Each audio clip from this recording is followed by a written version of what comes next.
Hello and welcome to my Solasta Crown of the Magister Paladin class guide levels 1 to 5. I'm your host, Methfu. If this guide manages to help you out even a tiny little bit, please smash that like button. It'll be greatly appreciated. All right, let's go. So we picked half elf as our race because half elves are literally one of the best, if not the best, race for paladin in this game. They get 6 movement tiles. They get ability score increase or charisma +2. You can also increase another 2 scores by 1.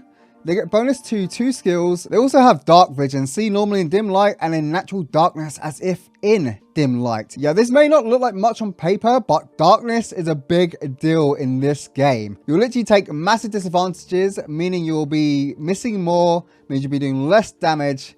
And on top of that, some of the enemies actually get a bonus when they're in the dark.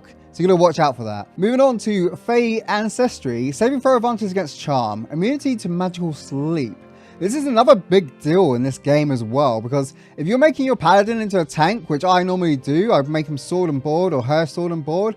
This is really big. You don't want your tank sleeping on the job, trust me. So we're picking paladin because this is a paladin class guide. It'd be pretty weird if I picked anything else. So let's look at the equipment.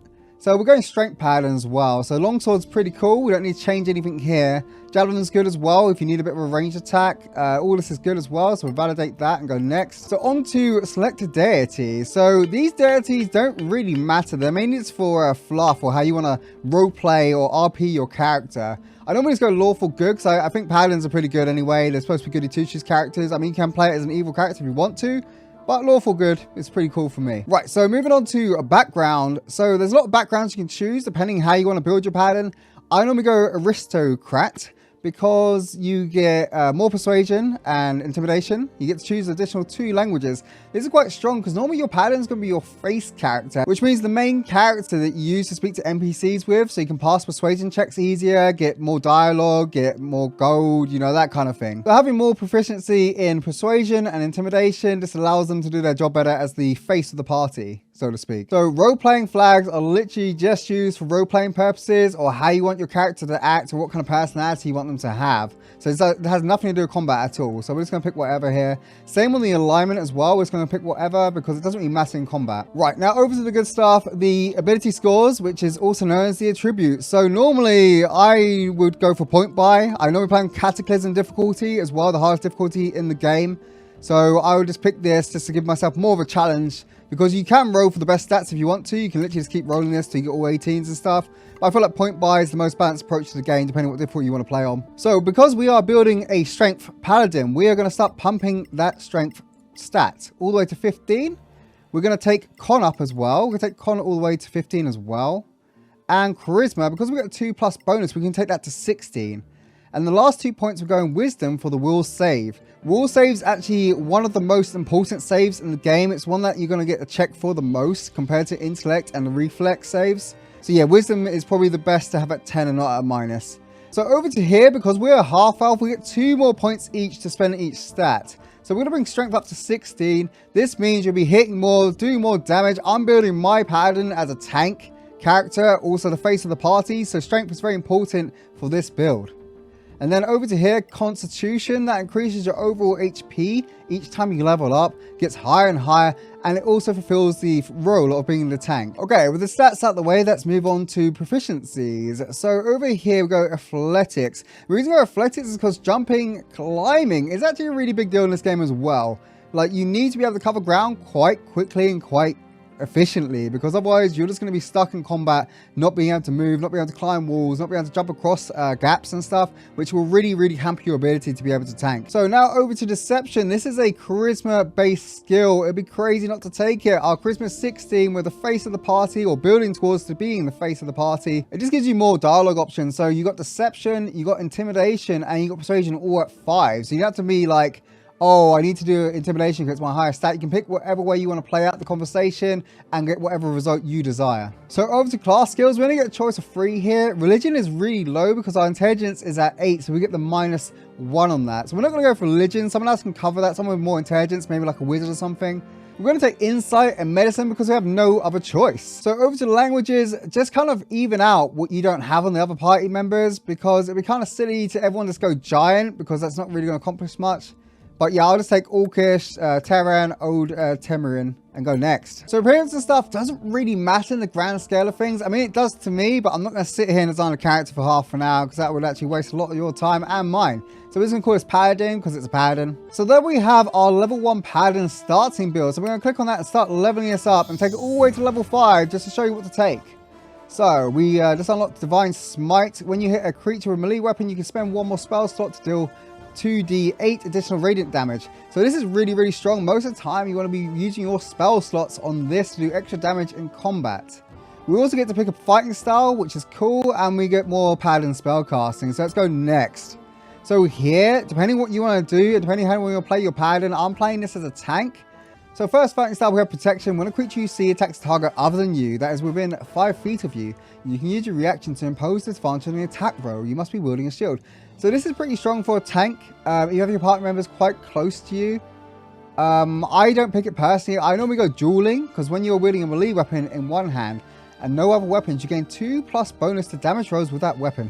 This is really, really insanely strong. So what this means is you can equip a long sword plus a shield at the same time. So you get the armor class from the shield and the mitigation, as well as the damage on the longsword, because it doesn't count a shield as another weapon. So we have fighting style defense. While you're wearing armor, you gain a 1+ bonus to AC armor class. I find this really pointless. It's okay in the early game, but as soon as you get a bit more armor, it becomes very, very redundant. Fighting style, great weapon fighting. When you roll a 1 or 2 on a damage die for an attack you make with a melee weapon that you are wielding with 2 hands, you can re-roll the die. You must use a new roll even if it is 1 or 2. The weapon must have the 2-handed or versatile property for you to gain this benefit. So if you're going 2-handed weapons instead of turning your Paladin into a tank, then this would be great to take. But I'm going to go dueling because the damage difference isn't actually that much in the grand scale of things between a 1-handed weapon with dueling and a 2-handed weapon. Okay, so now we move on to the next level. Let's level up again. So we've gained some more hit points. We've also got Sacred Oath. Select and swear the Sacred Oath that binds you as a Paladin forever. Get another spell slot for casting. And we also unlock class features Channel Divinity. Can use Channel Divinity actions once between rests. Okay, so let's go pick our Sacred Oath. So we're going to start with Oath of Devotion. So Oath of Devotion spells at level 3 get shield. Very, very good for a tank. Protect versus evil and good. Also another good spell. Level 5 we get Lesser Restoration. Is okay. Quite situational though. Aid's very strong. At level 9 we get Dispel Magic. Very strong as well. And Revivify, which is a great way to resurrect your teammate that's died in combat. Channel Divinity Sacred Weapon. Channel Divinity to bless 1 weapon for 1 minute. Add your Charisma modifier to hit with that weapon, minimum 1. The weapon also emits bright light over 4 cells and dim light over 4 more cells, and attacks count as magical. So this is quite a good Channel Divinity. It just doesn't last for that long. Then we've got Channel Divinity, Turn the Unholy. Channel Divinity to false fiends and undeads within 6 cells who can see you to flee unless they make a successful wisdom saving throw. This is very, very strong, but quite situational. You do face quite a lot of undeads in the early game, but it doesn't work on everything. So this is going to show you the aura at higher levels. Our Aura of Devotion. Friendly creatures in the aura cannot be charmed while you're conscious. This isn't the best aura. It's okay. It's just it's a bit mediocre compared to the other choices you can pick. All in all, I wouldn't say this is the best subclass to take. I would say it's still very, very strong, but not the best out of the 3. So moving on to Oath of the Motherland. So Oath of the Motherland spells at level 3 you get Bane and you get Burning Hands. Burning Hands is a very strong spell. Level 5 you get Branding Smite and Scorching Ray, also another really good spell.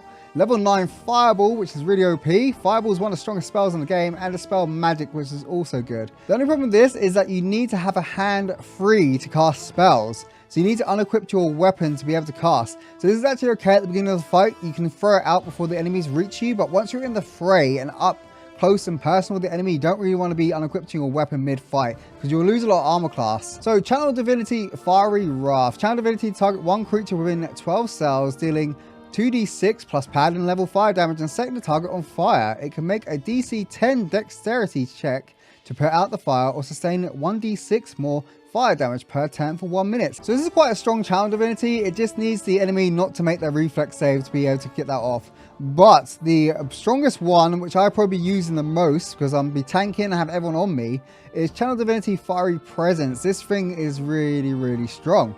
Channel Divinity to blind opponents within 12 cells who fail a dexterity save. Creatures with dark vision or better sight in darkness have disadvantage. Blindness lasts 1d4 rounds.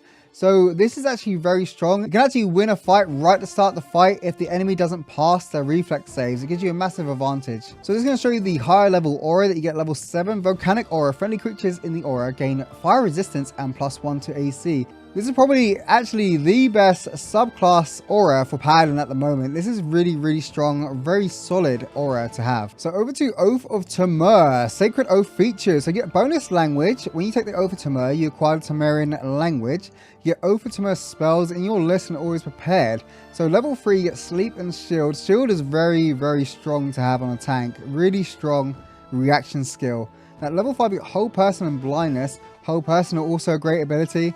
Level 9, you get Daylight and Slow. Slow is really, really strong as well. But once again, you have to have a hand free to be able to cast these. So you can only cast them normally at the beginning of the combat to make sure that you get the best benefit out of them. Then we get Channel Divinity, Golden Speech. Channel Divinity to gain advantage on Persuasion and Intimidation checks for 1 hour. This is really, really good for Persuasion checks. The Paladin's going to be the face of the party anyway. So this just adds to its already impressive Persuasion and Intimidation checks as the face of the party. Then we come across a Channel Divinity, Scourge of the Hidden. And it's also hidden. So it's quite ironic at the same time that you can't even see the word there. So Channel Divinity to deal 1d8 additional radiant damage on all attacks which hit opponents with either natural shapeshifting or dark vision. 2d8 if both. This effect lasts for 10 minutes. 10 minutes is a hell of a long time. That's like 3 battles or more. So I compare that to Oath of Devotion and Sacred Weapon, which only lasts for 1 minute. This is a very, very strong Channel Divinity to have. So you can have that up quite a lot, and you only need to short rest to bring this back up again. So you can literally use it for 2 or 3 fights or more. You can then short rest, use it again for 2 or 3 fights. It's pretty much permanently up most of the time. So for this tank guide, we're going to pick Oath of TIRMAR because of Scourge of the Hidden and Golden Speech as the face. So we'll finish that. So we leveled up to level 4 now. So at level 4, depending on what you want to do with it, you can either pick a bonus feat or ability score. I normally go ability score on the Paladin just to bring the strength up to 20 as soon as I can. So I hit more, I hit harder, and it's just all around better to try and get your main stat up to 20 as fast as you can. So let's go next. So we're going to pump it in strength, so go bam, bam. So that's 18 now, which gives us a +4, which is really, really strong. Try and get your main stat up to 20 as soon as you can. So finish that.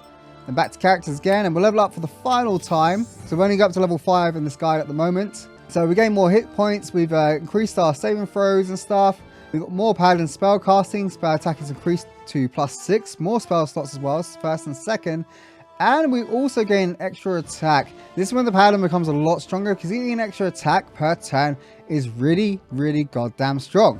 So then we finish. So that about does it for our Paladin tank class guide for beginners. If you've got any questions, please leave a comment. And if you have any suggestions on what class to do next or what class you want to see, please don't hesitate to ask. I'll be happy to do it.